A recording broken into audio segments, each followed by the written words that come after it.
इससे पहले वीडियो में हमने देखा है कि सेंट्रल टीईटी द्वारा क्वालिफाई होने के लिए जो ज़रूरी मार्क्स है वो मार्क्स मिलने के बावजूद रिजर्वेशन कैटेगरी में आने वाले ईडब्ल्यूएस कैंडिडेट को क्वालिफाई नहीं किया जा रहा है। अभी हम देखेंगे इसके बारे में एनसीटीई की राय क्या है। हम ये जानते हैं जो एनसीटीई है वो इस एग्ज़ाम की अथॉरिटी है और वो ईडब्ल्यूएस रिजर्वेशन 2 ग्राउंड के ऊपर नकारा रही है। वो ग्राउंड है EWS reservation is not applicable to qualifying exam, और दूसरा है EWS reservation is not applicable to national level. ये दो मुद्दे पूरी तरह गलत है। ये एनसीटीई को समझ लेना चाहिए और इसके अनुसार ईडब्ल्यूएस कैंडिडेट का हक इसी साल जो रिजल्ट डिक्लेयर हुआ है उन सभी कैंडिडेट को दे देना चाहिए। सीबीएसई एग्ज़ाम कंडक्टिंग अथॉरिटी है, वो उसके बारे में कोई डिसीजन नहीं ले सकती। और मैं अपील करता हूं कि जो एग्ज़ाम अभी रिजल्ट डिक्लेयर हुआ है उनमें जो ईडब्ल्यूएस कैंडिडेट है जिन्होंने 82 से 89 तक मार्क लिए हैं उनको उनका हक दे देना चाहिए। अब एनसीटीई कहेंगी कि हमारे पास कौन ईडब्ल्यूएस है, इसका कोई रिकॉर्ड नहीं है, तो मैं उन्हें रिक्वेस्ट करता हूं कि आप ओपन कैटेगरी में आने वाले सभी कैंडिडेट को ईडब्ल्यूएस सर्टिफिकेट अपलोड करने के लिए कुछ वक्त दे और उनको उनके मार्क के अनुसार क्वालिफाई करार दिया जाए। अभी वो दोनों मुद्दे किस तरह से गलत है इसके बारे में हम चर्चा करेंगे। पहला है NCTE cannot deny EWS reservation on the ground of qualifying exam. Qualifying exam जिसमें क्वालिफाई होने के बाद आप कुछ जगह अप्लाई करने के लिए जा सकते हैं। उनमें आता है UGC NET exam, CSIR UGC NET exam, state level TET exam. इन सभी एग्ज़ाम में SC ST OBC physically handicapped के बराबर ईडब्ल्यूएस को 5% कंसेशन दिया जाता है। और मैं खुद UGC CSIR net exam EWS category से क्वालिफाई हूँ। जब रिजर्वेशन आया था जनवरी 2019 में, उस वक्त से ही EWS reservation UGC NET, CSIR UGC NET, state level TET exam में लागू किया गया है। लेकिन सेंट्रल टीटी एग्ज़ाम में ईडब्ल्यूएस रिजर्वेशन लागू नहीं किया गया है। और दुख की बात यह है कि स्टेट लेवल टीटी एग्ज़ाम भी एनसीटीई द्वारा ही कंडक्ट की जाती है। सिर्फ अलग अलग राज्य में अलग अलग एग्ज़ाम कंडक्टिंग अथॉरिटी है, लेकिन आखिरकार रिजल्ट सेंट्रल टीईटी का रिजल्ट एनसीटीई को ही भेजा जाता है। यानी एनसीटीई के अंडर काम करने वाली स्टेट लेवल टीईटी एग्ज़ाम में अगर ईडब्ल्यूएस रिजर्वेशन लागू है तो उसी प्रकार के ही क्वालिफाइंग एग्जाम होने के बावजूद सेंट्रल टीटी एग्जाम में ईडब्ल्यूएस रिजर्वेशन क्यों लागू नहीं किया गया है? Second is NCT cannot deny EWS reservation at central level. Office Memorandum number 36039/1/2019 dated 31st January 2019 by Department of Personnel and Training, Minister of Personnel, Public Grievance and Pension, Government of India, directed to implement EWS reservation at central level for appointment. इस office memorandum के बाद एक स्पष्ट हो गया है कि central level के अपॉइंटमेंट के लिए भी ईडब्ल्यूएस रिजर्वेशन लागू होता है। और आप देखेंगे यूपीएससी द्वारा लिए जाने वाले सभी एग्जाम में ईडब्ल्यूएस रिजर्वेशन लागू है। अब मुद्दा आता है स्टेट लेवल पे लागू होने वाला ईडब्ल्यूएस एनसीटी नेशनल लेवल पे क्यों लागू नहीं कर रही है, इसका रीजन इस दूसरे पॉइंट में दिया गया है। आर्टिकल 16 जो है उसमें रिजर्वेशन का प्रावधान दिया जाता है। उस आर्टिकल 16 में से 4A के अनुसार SC/ST रिजर्वेशन दिया गया है। आर्टिकल 16 में आने वाला 6th पॉइंट में ईडब्ल्यूएस रिजर्वेशन देने का प्रावधान किया गया है। इस आर्टिकल 16 के 6th पॉइंट में ईडब्ल्यूएस रिजर्वेशन देते वक्त स्टेट ऐसा शब्द लिखा है, इसलिए एनसीटी कह रही है कि स्टेट लेवल पे ईडब्ल्यूएस लागू होता है, नेशनल लेवल पे ईडब्ल्यूएस रिजर्वेशन लागू नहीं होता। लेकिन मैं एनसीटीओ को बताना चाहूंगा कि अब अगर आप आर्टिकल 16 का 4A पॉइंट देखेंगे जहां SC/ST रिजर्वेशन है, उसमें भी स्टेट वर्ड ही लिखा है और इसके बावजूद SC/ST को रिजर्वेशन बेनिफिट मिल रहे हैं, लेकिन ईडब्ल्यूएस को रिजर्वेशन नहीं दिए जा रहे हैं। अब हम देखेंगे क्या है। आर्टिकल 16 हमारे कॉन्स्टिट्यूएंट के पार्ट 3 का हिस्सा है और आप तीसरे पॉइंट में देखेंगे as per Part 3 of Constitution, the state word used in Part 3 of the Constitution is referred to include all authorities within a territory of India or under control of Government of India.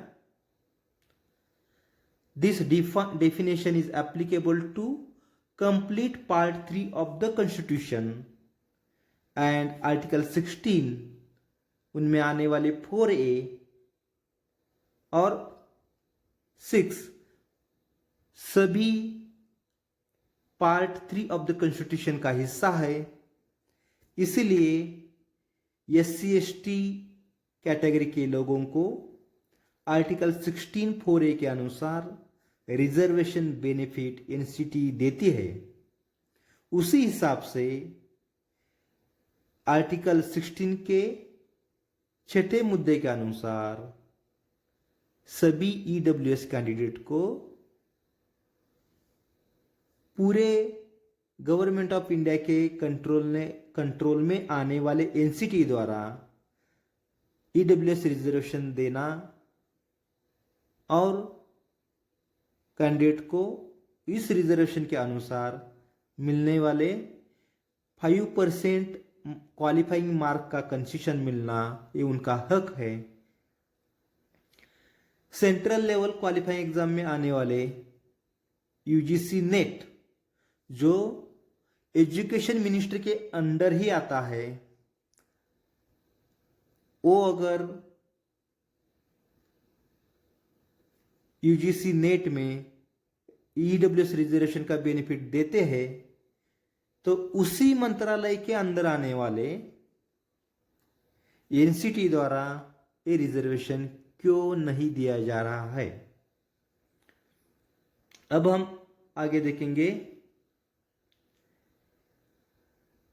Reference 1। इस reference में CBSE द्वारा जो reply मुझे दिया गया है उसी reply में एनसीटीई को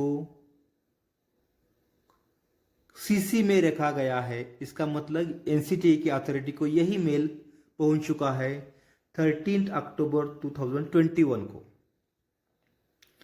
इसमें एक कहा गया है जो मैंने हाईलाइट किया है,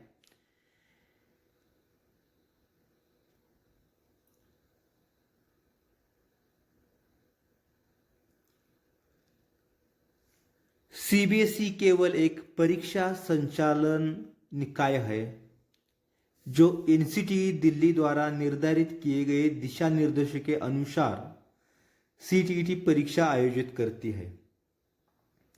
क्योंकि सीटीईटी भर्ती परीक्षा नहीं है, अंत इसमें रिक्तियों की कोई संख्या नहीं होती। परीक्षा द्वारा में एनसीटीई दिल्ली निर्धारित अंक प्राप्त करने वाले सभी आवेदकों को योग्यता प्रमाण पत्र जारी किया जाता है। देखिए, पहले तो सीबीएसई इस बारे में कोई भी कानून बनाने का हक नहीं रखती, वो सिर्फ एनसीटीई दिल्ली द्वारा निर्धारित किए गए दिशा निर्देशों के अनुसार परीक्षा लेती है। और उन्होंने नीचे भी कहा है, अंत सीटीईटी परीक्षा में सामान्य श्रेणी के आर्थिक रूप से कमजोर वर्गों के लिए यानी ईडब्ल्यूएस के लिए किसी छूट का प्रावधान लागू करने के लिए आवेदक एनसीटीई दिल्ली से संपर्क करें। सीबीएसई ये मान्य करती है कि ईडब्ल्यूएस रिजर्वेशन एनसीटीई द्वारा लागू करने पर वो इसका इम्प्लीमेंटेशन एग्जाम में करेंगे। इसी मेल में वो सीबीएसई कहने का प्रयास करती है कि सीटीईटी एग्जाम भर्ती करने के लिए नहीं है जहां कोई वैकेंसी नहीं होती, इसलिए 10% आरक्षण 10% आरक्षण देना संभव नहीं है। जब एससी एसटी को आरक्षण के अनुसार 5% मार्क कंसेशन मिलता है तो ईडब्ल्यूएस के लोगों को क्यों नहीं मिलता। दूसरा रेफरेंस है ऑफिस मेमोरेंडम डेटेड 31 जनवरी 2019। इस ऑफिस मेमोरेंडम के जरिए ईडब्ल्यूएस रिजर्वेशन सेंट्रल लेवल पे लागू करने के लिए कहा गया है। अब हम आते हैं part 3 of constitution of India का पार्ट 3 फंडामेंटल राइट के बारे में बोलता है और इसके डेफिनेशन में कहा गया है, in this part unless the contest otherwise require the state include government, Parliament of India, government and legislature of each of the state and all local and other authorities within the territory of India under the control of government of India. इसका मतलब ये है कि fundamental right constitution का तीसरा हिस्सा है जिसमें द स्टेट वर्ड जहां भी आता है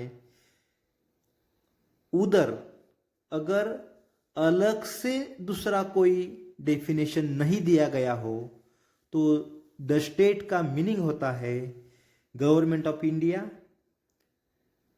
authorities within a territory of India, whether at national level, state level, or local level, all is included in a word the state. The state word में सभी का समावेश किया गया है।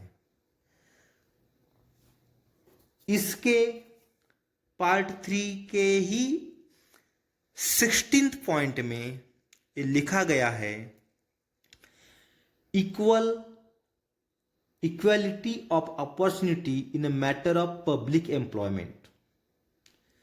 पब्लिक एम्प्लॉयमेंट के वक्त समान अपॉर्चुनिटी मिलने के लिए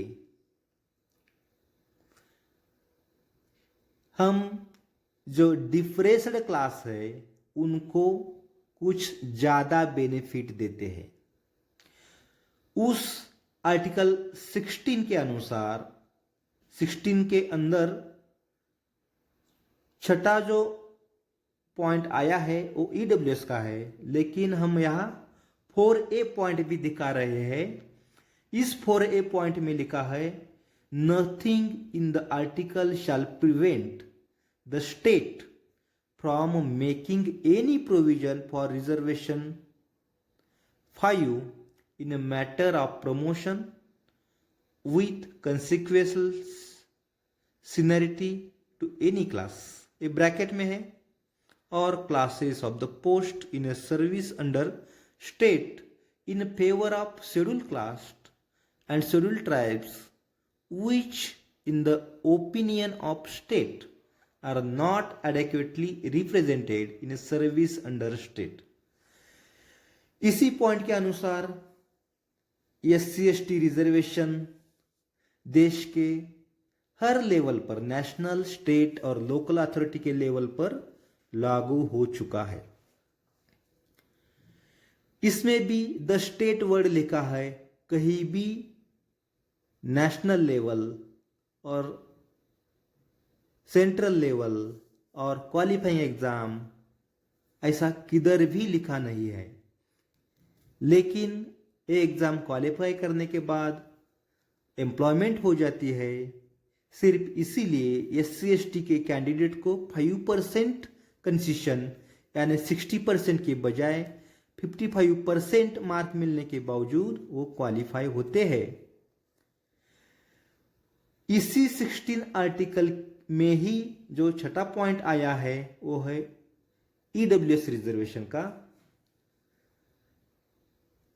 उसमें लिखा है nothing in the article shall prevent the state from making any provision for reservation of appointments और post in favour of any economically weaker section of citizen other than class mentioned in clause 4। Clause 4A में SC/ST का है reservation, उसके बाद OBC का आता है। इसीलिए EWS में उन SC/ST OBC को एक्सक्लूड किया गया है। यही इधर लिखा है कि क्लास 4 में जो लोग आते हैं उनको क्लास 6 का बेनिफिट नहीं मिलता। यही हम सबको पता भी है, SC/ST OBC को EWS रिजर्वेशन नहीं मिलता। In addition to existing reservation and subject to maximum of 10% of each of the post in each category. देखिए इस छठे पॉइंट के अनुसार SC/ST OBC के अलावा बाकी इकोनॉमिकली वीकर सेक्शन के सिटीजन को 10% का रिजर्वेशन मिला है। इधर भी स्टेट वर्ड यूज किया है।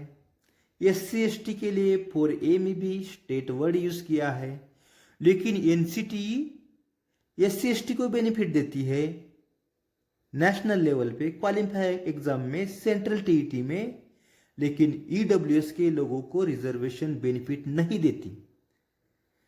जो भी कैंडिडेट ये वीडियो सुन रहे हैं, जो दिल्ली में रहते हैं, जिनका स्कोर 82 से 89 तक है, वो इस आधार पर लिखित में application ministry of education,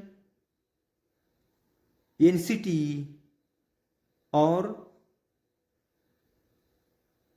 prime minister office को दे, ताकि सेंट्रल टीईटी 2023 में आपका स्कोर 82 से 89 होने के कारण आपका हक आपको मिलना चाहिए। इसके बारे में मैंने जो भी प्रयास इसके पहले किए थे, वो प्रयास आपके फायदे में आ सकते हैं। और एक ईमेल मैं आपको दिखाऊंगा।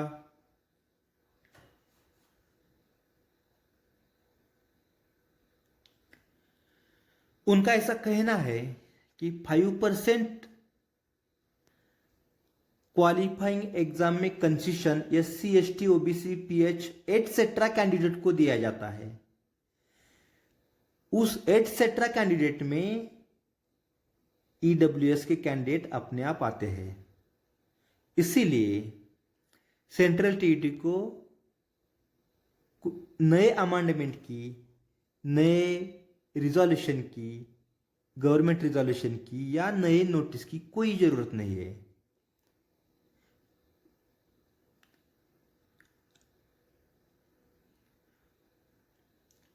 मैं अगला मेल आपको दिखाऊंगा।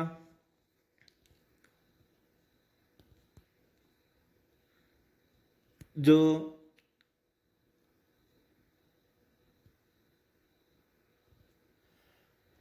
हमारे एजुकेशन मिनिस्टर है, उनका जो रिप्लाई आया है उसके बारे में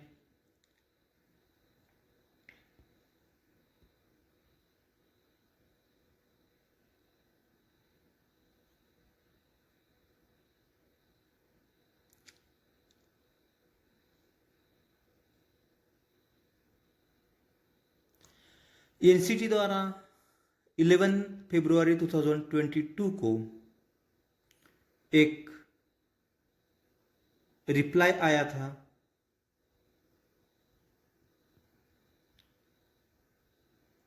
माफ कीजिएगा,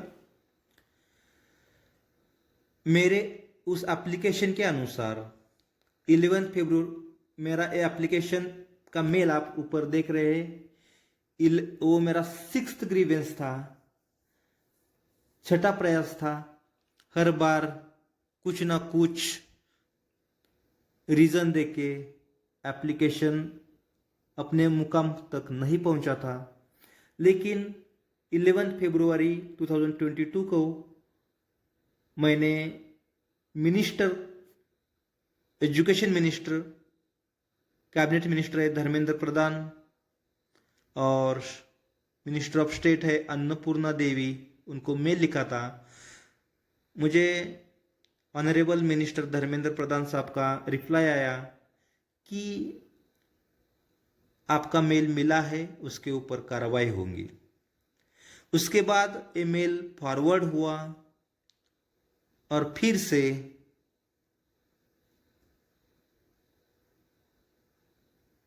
सीबीएसई का रिप्लाई आया कि सेंट्रल टेट एग्जाम में कोई वैकेंसी नहीं होती, इसलिए 10% रिजर्वेशन नहीं दिया जा सकता। लेकिन मेरा पूछना है, SC/ST रिजर्वेशन वैकेंसी न होने के बावजूद दिया जा रहा है, ओबीसी को रिजर्वेशन वैकेंसी न होने के बावजूद भी दिया जा रहा है, तो उसी क्वालिफाइंग एग्जाम में ईडब्ल्यूएस को क्यों नहीं रिजर्वेशन बेनिफिट मिल रहे हैं?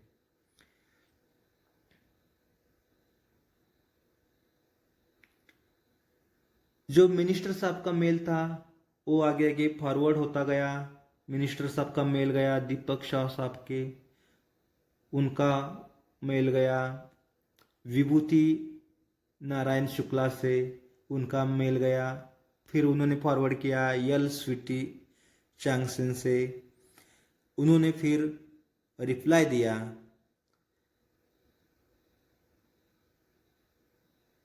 Please find here with mail received in office of the education minister. और उस मेल के अनुसार वो आगे आगे फॉरवर्ड होता गया और आखिरकार सीबीएसई द्वारा मुझे रिप्लाई दिया गया। वही रिप्लाई कि सीबीएसई एनसीटीई के दिशा निर्देशानुसार काम करती है और आप एनसीटीई को संपर्क करें। यही रिप्लाई 5-6 बार मिलने के बावजूद मैं प्रयास करता रहा और आखिरकार मुझे एनसीटीई का जो लेटर ऊपर मैंने दिखाया था वही लेटर मिला, जिसमें ये कहा गया कि आप स्टेट लेवल पर स्टेट गवर्नमेंट को अप्रोच करें कि हमें सेंट्रल टीईटी में ईडब्ल्यूएस रिजर्वेशन बेनिफिट दे। तो एक गलत बात है। एनसीटीई एससी एसटी ओबीसी को बेनिफिट देती है, लेकिन ईडब्ल्यूएस को गलत तरीके से नकार रही है। उनको जो अमेंडमेंट में लिखा गया स्टेट वर्ड है वो पूरे के पूरे पार्ट 3 ऑफ द कॉन्स्टिट्यूएंट को लागू होता है, ये समझ लेना चाहिए। जो डिस्प्ले पर मैं दिखा रहा हूँ ये उनको समझ लेना चाहिए। और इसी एग्ज़ाम में हमारे सभी भाई बहनों को ईडब्ल्यूएस का रिजर्वेशन देने के लिए उनके कैटेगरी चेंज करके जनरल से ईडब्ल्यूएस करके उन्हें रिजर्वेशन देना चाहिए। मैं पिछले एग्ज़ाम से ही ट्राई कर रहा हूँ, लेकिन अभी तक मुझे सक्सेस नहीं मिला है। जो भाई बहन दिल्ली में रहते हैं वो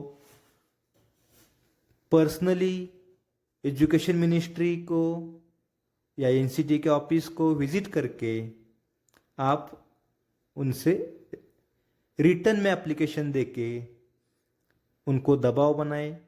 जो दिल्ली से दूर रहते हैं वो रजिस्टर पोस्ट के माध्यम से आप एनसीटी के रिजर्वेशन नकारने के बारे में उनसे पूछे। और एक बात आपको बताना मैं चाहता हूँ,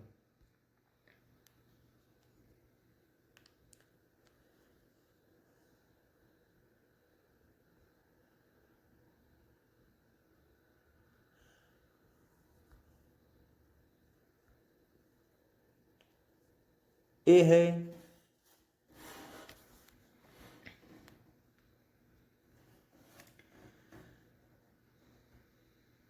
minister of human resource development, उनके अंडर आने वाले डिपार्टमेंट ऑफ हायर एजुकेशन द्वारा इशू किया गया ऑफिस मेमोरेंडम। ये मेमोरेंडम की तारीख है 17 जनवरी 2019। आपको ये मालूम होना चाहिए 14 जनवरी 2019 को गवर्नमेंट रिजोल्यूशन निकला, जिसके अनुसार ईडब्ल्यूएस रिजर्वेशन लागू हो चुका है। 14 जनवरी के बाद 3 दिन में ही मिनिस्ट्री ऑफ सोशल जस्टिस द्वारा एक ऑफिस मेमोरेंडम निकाला गया, जो सभी के सभी मिनिस्ट्री में पहुंचा। उसी दिन 17 जनवरी को ऑफिस मेमोरेंडम निकाला गया मिनिस्ट्री ऑफ सोशल जस्टिस में। आप इधर पढ़ सकते हैं, in accordance with provisions of constitution 103rd amendment act 2019 and reference of Minister of Social Justice Empowerment by office memorandum number 20013/01/2018 BC second dated 17 जनवरी 2019। तो ministry of human resource and development द्वारा जो घटना दुरुस्ती की गई 103 नंबर की, जिसके अनुसार ईडब्ल्यूएस रिजर्वेशन लागू करने का निर्णय संसद ने लिया और मिनिस्ट्री ऑफ सोशल जस्टिस ने 17 जनवरी को जो ऑफिस मेमोरेंडम निकाला ईडब्ल्यूएस इंप्लीमेंट करने के लिए सभी मंत्रालय को, उसी का रेफरेंस देते हुए ये ऑफिस मेमोरेंडम उन्होंने निकाला है। देखिए ये कितनी तत्परता है कि मिनिस्ट्री ऑफ सोशल जस्टिस द्वारा 17 जनवरी को ईडब्ल्यूएस रिजर्वेशन लागू करने का office memorandum ministry of human resource development में पहुंचता है। उसी दिन ministry of human resource development सभी अपने अधीनस्थ विभागों को ईडब्ल्यूएस रिजर्वेशन लागू करने का नोटिस निकालता है। और मुझे एक बताने के लिए खुशी होती है कि उसी दिन इस ऑफिस मेमोरेंडम का रेफरेंस देते हुए यूजीसी द्वारा अपने अधीनस्थ सभी विभागों को ईडब्ल्यूएस रिजर्वेशन लागू करने के लिए बताया जाता है। अब इस ऑफिस मेमोरेंडम में आप देख सकते हैं कि जो ईडब्ल्यूएस रिजर्वेशन है वो लागू करने के बारे में पूरा इधर बताया गया है। हमारे काम की बात है आखिर में। The scheme for implementation, the reservation आप ई पॉइंट देखिए, the scheme for implementation, the reservation for EWS shall be displayed on the website of the institution as soon as possible, but no later than 31st March 2019। जो ministry of social justice का office memorandum था उसमें ये लिखा गया था कि आप 31 मार्च 2019 से पहले आपको ईडब्ल्यूएस रिजर्वेशन आपके सभी विभागों में लागू करना है और उसमें किस प्रकार से लागू करना है उसका पूरा डिटेल बताया गया था। तीसरा पॉइंट है जो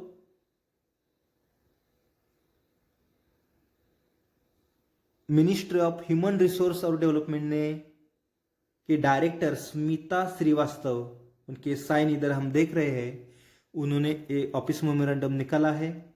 उन्होंने क्लियर यहां लिखा है, तीसरा पॉइंट आप पढ़िए, the chairman UGC, chairman AICT, the chairman NCT and the bureau of heads of department of higher education in ministry of HRD responsible for management of institution of national importance are requested to ensure immediate compliance of this office memorandum।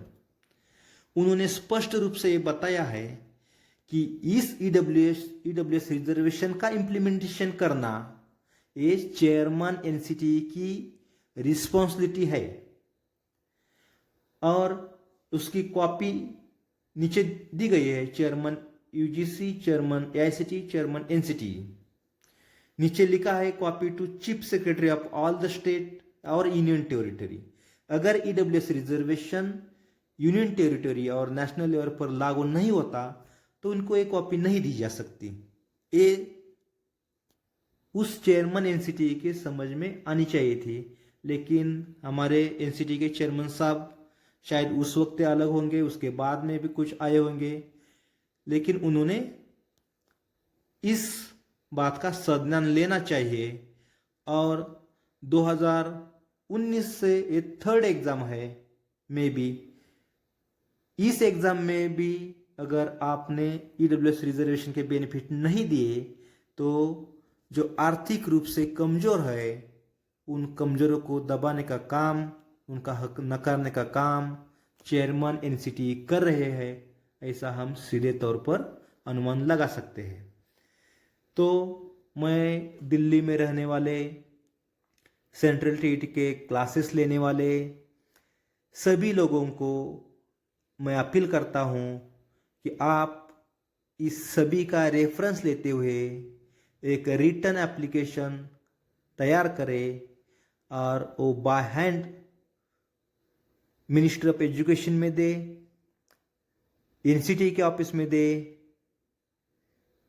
और उनसे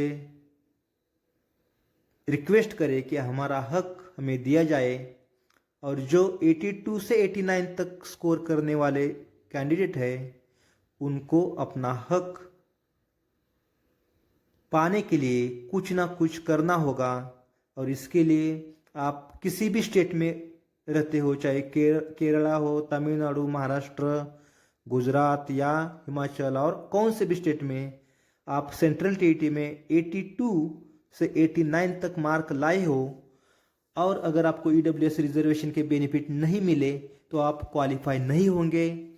आपको अगर qualify होना है तो आपको एक पत्र, लेटर ड्राफ्ट करना होगा जिसमें हमारा नेशनल लेवल पे जो हक सेंट्रल टीईटी एग्ज़ाम में नकारा गया है उस हक को तुरंत हमें मिल जाए, नहीं तो हम मंत्रालय के सामने, एनसीटी के ऑफिस के सामने धरने पर बैठेंगे या कोर्ट में जाएंगे। इस सब का मेंशन करते हुए आपको अपना हक पाने के लिए प्रयास करना चाहिए। Thank you.